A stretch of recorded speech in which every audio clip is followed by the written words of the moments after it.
रहीम इय्याका नअब्दु व इय्याका नस्तईन। अस्सलाम वालेकुम टू ऑल। हम अपनी आज की क्लास के अंदर जिस टॉपिक के ऊपर डिस्कस करने लगे हैं उसका नाम मूवमेंट्स इन प्लांट्स है। आज हम देखते हैं जो प्लांट्स हैं उनके अंदर मूवमेंट जो है वो किस तरह से होती है और कितने किस्मों की होती है। देखें भाई, प्लांट आपका मूव तब करता है जब आप उसको किसी किस्म का स्टिमुलाई देते हैं। मैंने आपसे ऑलरेडी डिस्कस किया हुआ है, स्टिमुलाई का मतलब होता है any change in the environment.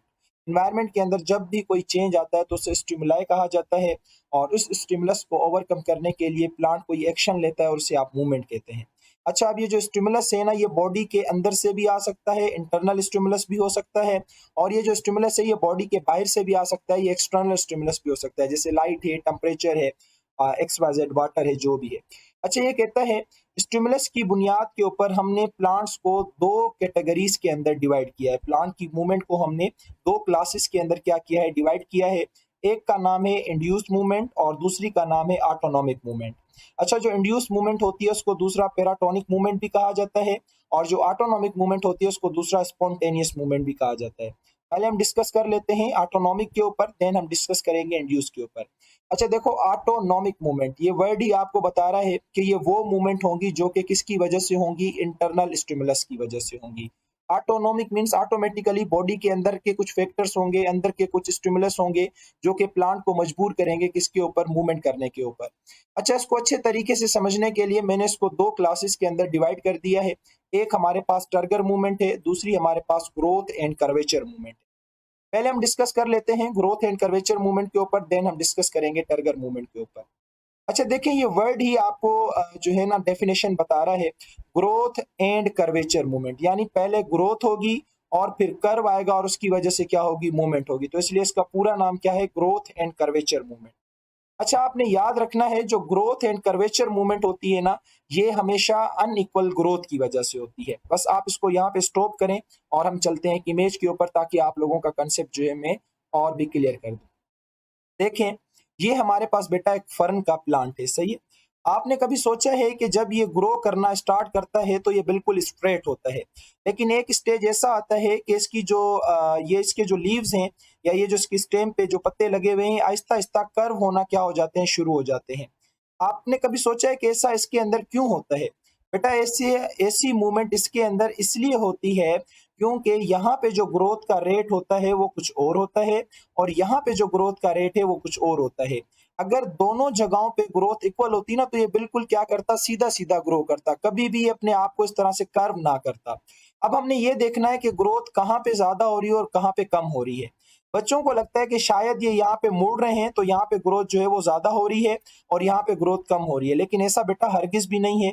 यहाँ पे ग्रोथ जो है वो ज्यादा होती है, यानी लोअर साइड पे जो है वो ग्रोथ ज्यादा होती है, और ये जो अपर साइड है ना, यहाँ पे जो ग्रोथ है वो कम होती है, और कम ग्रोथ होने की वजह से ये हिस्सा क्या होने लग जाता है, कर्व होने लग जाता है, और इस तरह से प्लांट का ये पार्ट मूव करने लग जाता है। तो इस टाइप की मूवमेंट को क्या कहा जाता है, ग्रोथ एंड कर्वेचर मूवमेंट कहा जाता है। मुझे उम्मीद है कि ये वाली मूवमेंट आप लोगों को अच्छे तरीके से समझ आ गई होगी। अच्छा, उसके बाद आपने कभी गुलाब के फूल को निकलते हुए देखा है? जब गुलाब का फूल मूव करता है तो उसकी नीचे जो कलियां होती हैं, ये शुरू में सीधी निकलती हैं, देखें जिस तरह से ये बिल्कुल सीधी है, लेकिन आहिस्ता आहिस्ता ये अपने आप को क्या करती जाती है, कर्व, इनकी जो मूवमेंट है वो क्या होती जाती है, कर्व। अब ये भी किस वजह से होता है, क्योंकि यहाँ पे जो ग्रोथ हो रही है वो ज्यादा हो रही है और यहाँ पे जो ग्रोथ हो रही है वो कम हो रही है, यानी कि ग्रोथ का जो रेट है ना वो अनइक्वल है, और इसकी वजह से ये जो कली है ये क्या हो रही है, कर्व हो रही है और मूवमेंट दिखा रही है। तो इस टाइप की मूवमेंट को क्या कहा जाता है, ग्रोथ एंड कर्वेचर मूवमेंट। तो आप लोगों ने देखा कि दो अपोजिट साइड पे जो ग्रोथ हो रही है वो अनइक्वल हो रही है, और इसकी वजह से ये जो लीफ है ये क्या कर रहा है, कर्व कर रहा है। इसी तरह से आपने फर्न के अंदर भी देखा होगा कि ये सीधे निकलने के बाद फिर आगे जाके मुड़ना शुरू हो जाते हैं। इसी तरह से आपने खजूर के दरख्त में देखा होगा, वो भी पहले सीधे निकलते हैं फिर बाद में मुड़ना क्या हो जाते हैं, शुरू। तो इस टाइप की मूवमेंट को क्या कहा जाता है, ग्रोथ एंड कर्वेचर मूवमेंट कहा जाता है। मुझे उम्मीद है कि आप लोगों को समझ आ गई होगी।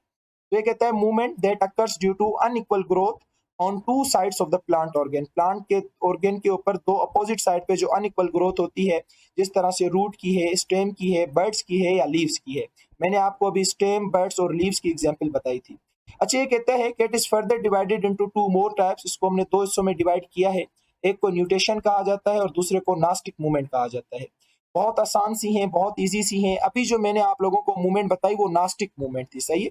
ग्रोथ एंड कर्वेचर तो थी, लेकिन उसके अंदर भी कौन सी क्लास थी, नास्टिक मूवमेंट थी। movement that occurs due to difference in the rate of growth on two opposite sides of plant organ। जब प्लांट के ऑर्गन की दो अपोजिट साइड पे रेट ऑफ ग्रोथ हो, यानी कि अनइक्वल जब ग्रोथ हो, डिफरेंस हो ग्रोथ का, तो इस टाइप की मूवमेंट को क्या कहा जाता है? Nastic movement. अभी जो मैंने दिखाई जिस तरह से opening and closing of the petals, आपने पेटल्स को देखा वो किस तरह से खुल रहे थे। जब वो खुल रहे थे तो सीधे थे, लेकिन एक स्टेज आया कि उन्होंने अपने आप को टर्न करना शुरू कर दिया। सिरसिनेटली इसका मतलब होता है टू मूव इनवर्ड, यानी कि अंदर की तरफ, नीचे की तरफ मूव होना। Quilled leaves of the fern, fern के आपने पत्ते देखे कि वो एक सीधे स्टेज पे आ रहे थे, फिर उन्होंने मुड़ना क्या कर दिया? सिरसिनेटली अपने आप को इन्वर्ट करना क्या कर दिया? डाउन कर दिया। अब ये कहता है movement when movement occurs on the upper side of the organ is called as epinestic। जब अपर साइड वाले ऑर्गन पे जब मूवमेंट होती है तो उसे एपिनेस्टिक कहा जाता है, और जब लोअर साइड वाले लोअर सरफेस पे जब मूवमेंट होती है तो उसे क्या कहा जाता है? हाइपोनेस्टिक कहा जाता है। अच्छा, मैं आप लोगों से पूछ रहा हूँ, मुझे आप कमेंट बॉक्स में आके बताना, जो नास्टिक मूवमेंट हो रही है ना, जिसमें रेट ऑफ ग्रोथ क्या होता है? इक्वल होता है, तो मुझे बताओ कि इसमें एपिनेस्टिक मूवमेंट ज्यादा होती है या हाइपोनेस्टिक? ये आपकी असाइनमेंट है, आपने मुझे कमेंट बॉक्स में आके बतानी है। अच्छा, ये एग्जांपल्स मैंने आप लोगों को दिखा दी हैं। दूसरी ग्रोथ एंड कर्वेचर की जो टाइप है वो है न्यूटेशन मूवमेंट। अब आप लोगों को मैं इमेज दिखाता हूं। आप लोगों ने अमूमन इस टाइप की मूवमेंट देखी होगी, लेकिन आपके जहन में कभी नहीं आया होगा कि ये आखिरकार इस तरह से जिगजैग मूवमेंट क्यों करता है और इस जिगजैग मूवमेंट को क्या कहा जाता है। तो ये भी ग्रोथ एंड कर्वेचर मूवमेंट ही है, यानी कि अनइक्वल ग्रोथ की वजह से हो रही है, लेकिन इस मूवमेंट का नाम क्या है? न्यूटेशन मूवमेंट है। ये कहता है the growth in the apex of young stem takes place in the zigzag manner. जो अनइक्वल ग्रोथ हो रही है इस स्टेम के अंदर, किस मैनर में? जिगजैग मैनर में, से क्या कहा जाता है? Nutation movement. या कभी कभी आप लोगों ने इस टाइप की मूवमेंट देखी होगी, जो हमारे पास वेजिटेबल्स होती हैं जिनकी बेल पाई जाती हैं, तो वो आपने अमूमन देखा होगा इस तरह से एपेक्स पे, चोटी पे आके इस तरह से रोटेशनल ग्रोथ करती हैं। तो ये वाली जो ग्रोथ है ना, ये भी अनइक्वल ग्रोथ की वजह से होती है। इसको कहा जाता है सर्कम न्यूटेशन। देखो, न्यूटेशन मूवमेंट्स में भी circumnutation means apex makes rotational growth around its long axis like in climber. Climber ये आपकी बेल होती है जो कि अपने एपेक्स की चोटी को जो है वो किसी भी ऑब्जेक्ट के साथ रोटेशनल क्या करती है? ग्रो करती है, तो उसको सर्कम न्यूटेशन कहा जाता है। तो बेटा इस टाइप की आपको जहां पे भी मूवमेंट मिल जाए ना, समझ जाना कि ग्रोथ एंड कर्वेचर मूवमेंट है, यानी कि अनइक्वल ग्रोथ रेट की वजह से हो रही है। तो मुझे उम्मीद है कि ये अनइक्वल ग्रोथ वाली जो कहानी है ये आप लोगों को समझ आ गई होगी। अच्छा, सेकंड जो है वो हमारे पास टर्गर मूवमेंट है। तो देखिए, आपने इसका प्रेशर बनाया तो ये पत्ता ऊपर की तरफ मूव करने लगा, आपने इसका प्रेशर हटा दिया तो ये पत्ता नीचे की तरफ क्या करने लगा? मूव करने लगा। मूवमेंट इसी को कहा जाता है। मूवमेंट में कभी भी बेटा एक बॉडी एक जगह से कभी भी दूसरी बॉडी नहीं जाती, सिर्फ बॉडी के पार्ट्स जाते हैं। तो बॉडी का पार्ट्स ये पत्ता है, कभी देखो ऊपर है तो कभी क्या है? नीचे है, तो इसको मूवमेंट कहा जाता है। और ये मूवमेंट किसकी वजह से हो रही है? आपने सारा प्रोसेस पढ़ा हुआ है कि इन सेलों के अंदर क्लोरोप्लास्ट होता है, वो फोटोसिंथेसिस करता है, ग्लूकोज की अमाउंट बढ़ती है, और इसके पीछे वाटर आता है, वो वैक्यूल के अंदर स्टोर करते हैं, वो फिर क्या हो जाता है? टर्जिट हो जाता है। जैसे हम पानी बाहर निकालते हैं तो इसका टर्गर प्रेशर लूज हो जाता है, इसकी टर्जिडिटी लूज हो जाती है और ये पत्ता फिर नीचे गिर जाता है। फिर ये फोटोसिंथेसिस करेगा और इस तरह से इसकी टर्जिडिटी दोबारा क्या हो जाती है? मेंटेन हो जाती है। तो टर्गर मूवमेंट वो मूवमेंट होती है जो कि change in turgidity of cells, यानी कि सेल के अंदर जब टर्जिडिटी का चेंज आता है तो उसकी वजह से जो मूवमेंट होती है, यानी कि लॉस और गेन ऑफ वाटर, पानी के लॉस और गेन की वजह से होती है। तो मुझे उम्मीद है जो ऑटोनॉमिक या स्पॉन्टेनियस मूवमेंट है ये आप लोगों को अच्छे तरीके से समझ आ गई होगी। अच्छा, उसके बाद नेक्स्ट जो हमारे पास मूवमेंट है वो पैराटोनिक और इंड्यूस मूवमेंट है। ये वो मूवमेंट है जो कि एक्सटर्नल स्टिमुलस की वजह से होती है। ये बहुत इंपॉर्टेंट बात है, आपने याद रखनी है। अब एक्सटर्नल स्टिमुलस लाइट का भी हो सकता है, टेम्परेचर का भी हो सकता है, वाटर का भी हो सकता है, केमिकल का भी हो सकता है और ग्रेविटी का भी हो सकता है। अच्छा, अब ये जो पैराटोनिक और इंड्यूस मूवमेंट है इनको हमने फर्दर क्लासिफाई किया है दो मूवमेंट्स के अंदर। एक होती है ट्रॉपिक मूवमेंट जिन्हें डायरेक्शनल मूवमेंट कहा जाता है, इनकी बाकायदे पार्टिकुलर क्या होती है? डायरेक्शन होती है। दूसरी होती है नास्टिक मूवमेंट जो कि नॉन डायरेक्शनल मूवमेंट होती है। अब आप कहोगे सर नास्टिक तो हम पहले भी पढ़ के आए हैं। हाँ भाई, आप पहले पढ़ के आए हो, लेकिन वो इंटरनल स्टिमुलस की वजह से थी, अभी जो होंगी वो एक्सटर्नल स्टिमुलस की वजह से होंगी। सही है।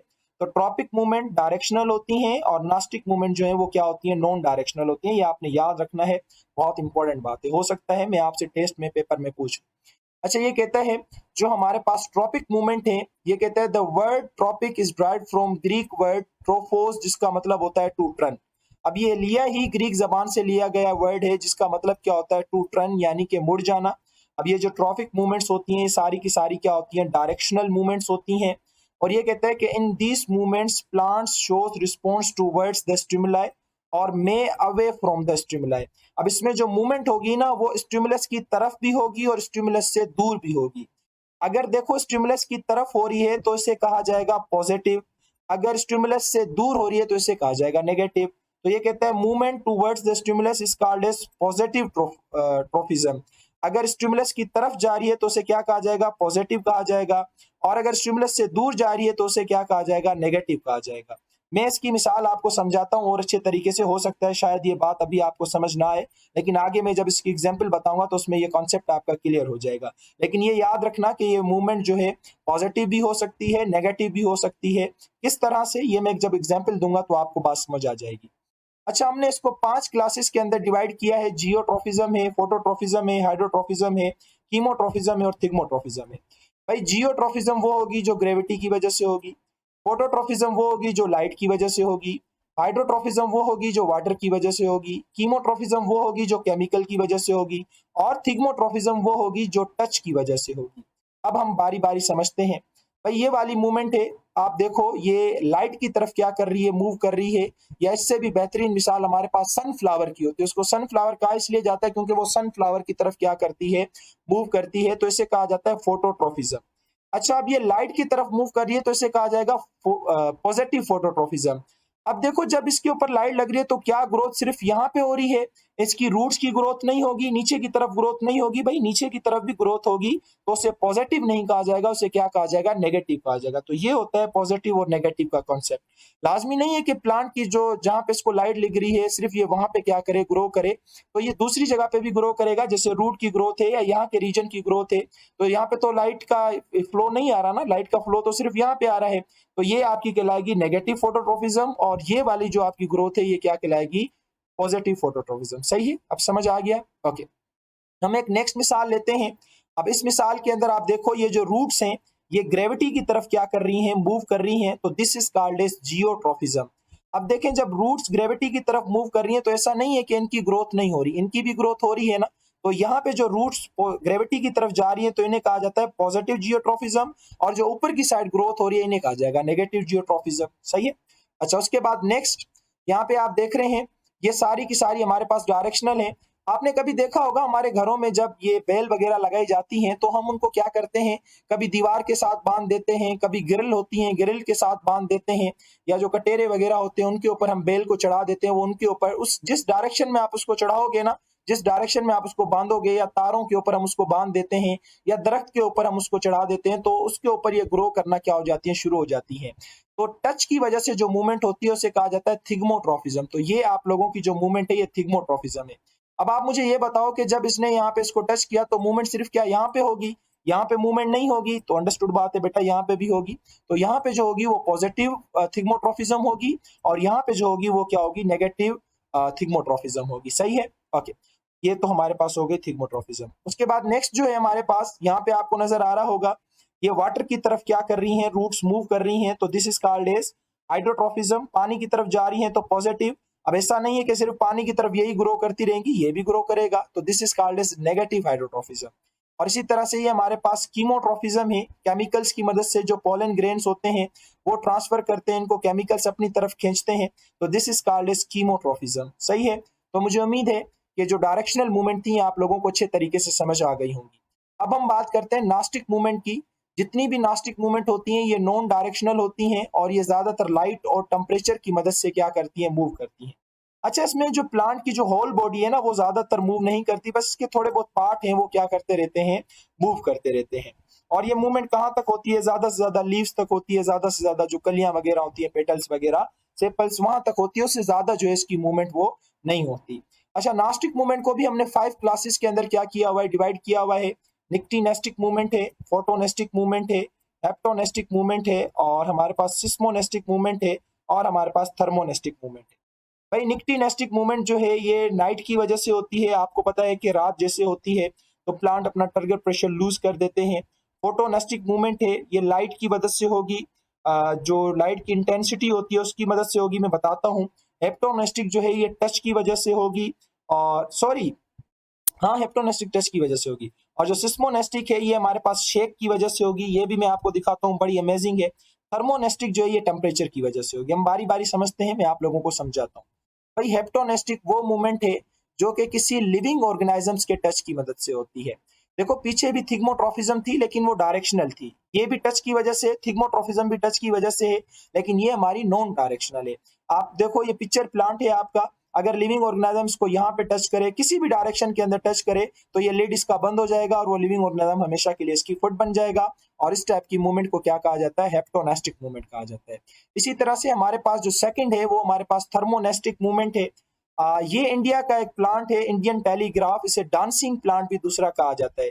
आपको पता है कि इसके लीव्स मूव करते हैं according to the temperature, temperature के वेरिएशन की वजह से इसके जो पत्ते हैं ना वो मूव करते रहते हैं, तो लिहाजा इसको डांसिंग प्लांट भी कहा जाता है। ये इंडिया का एक टेलीग्राफ प्लांट है, वहां पे ये पाया जाता है। सही है। अच्छा, उसके बाद नेक्स्ट जो है हमारे पास वो निक्टीनेस्टिक है। मैंने आपको बताया ये जो मूवमेंट है ये नाइट और स्लीप की वजह से होती है। आपको पता है कि दिन को जो है टर्गर प्रेशर कुछ और होता है क्योंकि फोटोसिंथेसिस हो रही होती है, और रात को टर्गर प्रेशर कुछ और होता है। तो इस टाइप की मूवमेंट को क्या कहा जाता है? निक्टीनेस्टिक मूवमेंट कहा जाता है, और इसकी कोई डायरेक्शन भी नहीं होती। अच्छा, उसके बाद नेक्स्ट जो है वो हमारे पास सिस्मोनेस्टिक है। अब आपको पता है कि हमारे पास ये एक प्लांट पाया जाता है, इसे हम तो शर्ममुटी कहते हैं, क्योंकि आप इसको जैसे टच करेंगे ना ये शर्मा जाती है, इसलिए इसका नाम ही क्या है? Touch me not. ये कहती है मुझे टच नहीं करो वरना मैं शर्मा जाऊंगी। तो this is called a seismonastic, touch की वजह से, और टच की कोई डायरेक्शन नहीं है, आप जहां से भी टच करें और इस तरह से ये जो इस तरह से शर्मा जाती है। अच्छा, ऐसा होता क्यों है? मैं थोड़ा सा किस्सा आपको समझा देता हूँ। भाई ये हमारे पास एक लीव्स है और जहां से लीव्स निकलता है उसे नोड कहा जाता है। इस जगह पे एक सेलों का ग्रुप होता है जिसे कहा जाता है पल्वीनस, ये ऊपर लिखा हुआ है, ठीक है। अच्छा, इन पल्वीनस के अंदर जब सेल टर्गर प्रेशर लेते हैं तो ये बिल्कुल इरेक्ट हो जाते हैं, और जैसे ये टर्गर प्रेशर लूज करते हैं तो ये फिर क्या हो जाते हैं? डाउन हो जाते हैं। तो इसमें कोई इतनी खास कोई कहानी नहीं है। तो यहाँ पे क्या लिखा हुआ है? Decrease of turgor pressure in parenchymal cells, जो पेरेंकाइमा के सेल हैं जब वो टर्गर प्रेशर को लूज करते हैं तो पत्ते उसके शर्मा जाते हैं, गिरने लग जाते हैं। आप इसको थोड़ी देर के लिए धूप में रखो, ये पेरेंकाइमा के सेल फोटोसिंथेसिस करेंगे, सोल्यूट की अमाउंट बढ़ेगी, ग्लूकोज की अमाउंट बढ़ेगी, पीछे पानी आएगा, दोबारा टर्गर प्रेशर बनेगा, ये दोबारा आपके ऐसे हो जाएंगे। तो ये जो ये सिस्टम आप देख रहे हैं ना, जैसे आप हाथ लगाते हो तो ये टर्गर प्रेशर इनका क्या हो जाता है? लूज हो जाता है। जैसे आप इनको धूप में रखेंगे दोबारा टर्गर प्रेशर इनका क्या हो जाएगा? डेवलप हो जाएगा। तो जो शेक हिलाने की वजह से जो मूवमेंट हो रही है इसको सिस्मोनेस्टिक कहा जाता है। और उसके बाद हमारे पास जो लास्ट मूवमेंट है वो है फोटोनेस्टिक। आपको पता है कि लाइट का एक बहुत इंपॉर्टेंट रोल होता है फ्लावर्स की ओपनिंग एंड क्लोजिंग के ऊपर। ये एक बड़ी कहानी है, चैप्टर नंबर 3 के अंदर हम पढ़ेंगे। इस लाइट से एक हार्मोन बनता है जिसका नाम है फ्लोरिजिन। ये हार्मोन रिस्पॉन्सिबल होता है फ्लावर की ओपनिंग एंड क्लोजिंग के लिए। तो फूल का खुलना और उसका बंद हो जाना ये डिपेंड करता है लाइट की इंटेंसिटी के ऊपर, और इस टाइप की मूवमेंट को क्या कहा जाता है? फोटोनेस्टिक कहा जाता है। तो मुझे उम्मीद है कि प्लांट के अंदर जो मूवमेंट्स होती हैं, directional, non directional, autonomic, spontaneous, paratonic, induce, ये सारी आप लोगों को अच्छे तरीके से समझ आ गई होंगी। आप इसको पढ़ें, अच्छे तरीके से समझें, जो सवाल मैंने दिए हैं आप कमेंट बॉक्स में आके मुझे बताएं। तब तक के लिए अल्लाह हाफिज़, अपना बहुत सारा